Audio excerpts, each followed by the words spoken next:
Race 8 of the Soak Insure Tide Ride. I've got Ben here because we had a really interesting battle in this race, so we're going to pull apart some of the details.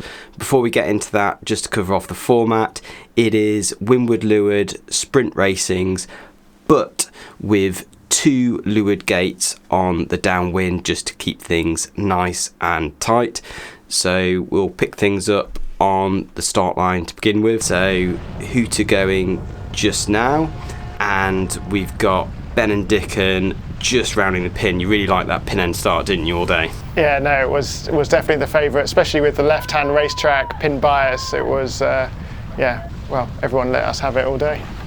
So we come off the pin. I think you're in a lower, faster mode, drop off the gauge a little bit. Do you want to just explain that? Yeah, so, well, obviously we wanted to get out to the left-hand side, and then as we're getting closer to the ley line, starting to get a bit nervous, how are we going to get our tack? So go for more separation, so that we, as you saw, we tacked first. So either we can tack and duck you, or we tack and then you'll tack, and then it'll be okay. So we're coming back from the left-hand side of the course on port. Ben is decently gapped off to windward, but he's closing that gauge down.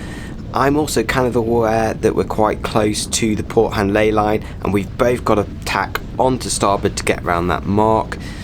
Yeah, Ben, do you want to say how you're looking at this situation? I think what's also interesting is 2 races before this, we had a similar situation, but we were quite separated, and that allowed Tom and Guy to get the tack in. Marginal whether they completed it, but it probably meant that they had, and then we had to go underneath and didn't quite lay the mark. So I was talking to Dickon after that, was how can we do that better, was to get down, be much more aggressive, and to go low mode, you need to get right on the hip and to push Tom and Guy past the mark so we can lead back again. So Ben's got in his controlling position, but I'm aware we're quite close to the ley, and I'm thinking maybe I could set up a mark trap. If I can go into a super high mode, which we are now, squeeze Ben out, break the overlap so I have mark room, I can then go into a slow roundup close to the mark, forcing Ben to the outside. Then I can complete my tack and round ahead. But critically, I never really get close enough to this mark. I think we've broken the overlap. It'd be pretty close, but anyway, there's still space in there that Ben can aim his bow for, because as soon as we go for the tack, then we lose right of way.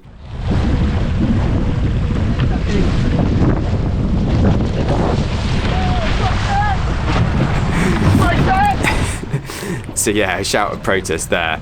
I guess from your perspective, that's pretty clear cut.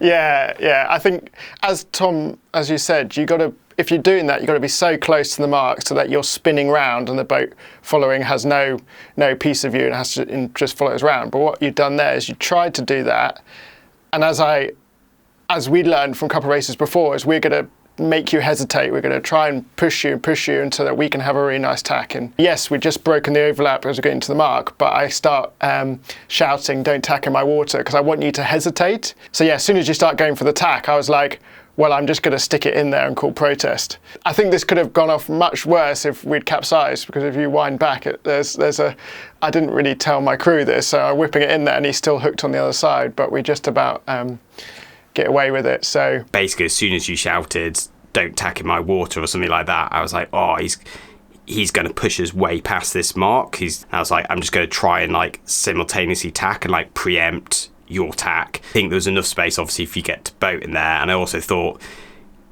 I know you're thinking that we're thinking about tacking because you just shouted about us tacking. So I was like, if I do it and it's like, and you kind of tack at the same time, it would be a bit kind of marginal and grey. And as we round the mark, I'll be kind of level with you in the hoist, thinking about it, how that plays out in the long run. Even if I'd got my desired outcome there, being got over the top of you in the hoist and rolled you on this course with the 2 downwind gate, it is almost certain you would just re-rolled us in the first jibe. It's quite short-sighted tactics, as well as being against rules as well. Yeah, I mean, you'll see down this run, I think we actually miscall this first ley line. We're a bit optimistic on it. Punished us a bit down this downwind, because if you miss the first ley line, that means you need to have to do an extra jibe before the first gate, and then that sets you up over the run to do 3 extra jibes. This is the rounding at the bottom. This is a really interesting beat actually. So we're going out to the right hand side, which isn't really favoured.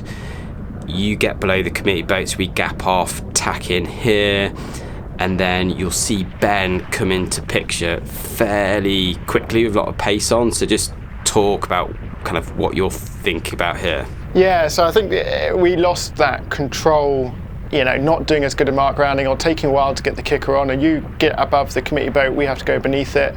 So I was a bit like, we're going to the wrong side of the course.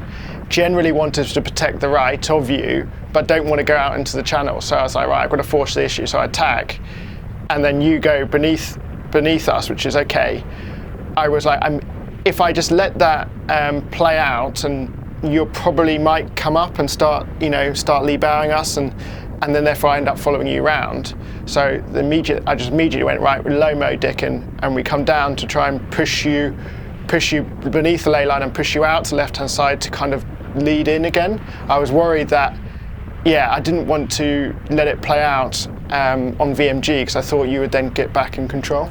When I first looked at this, I was not surprised, because I think that's, actually a pretty good decision. And if you are going to go over someone's bow after tack, you want to do it immediately before they're up to speed. However, when I came out of tack, I thought we were marginal lay, and I thought, if I was you, whether you just held on a bit longer to see if you could lay in one and watch us then miss the lay as slightly leeward boat having 2 tacks.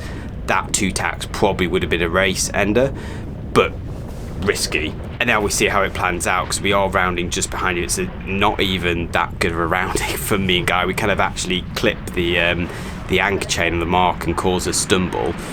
So I don't know, guess 30-40 meters behind you on the hoist.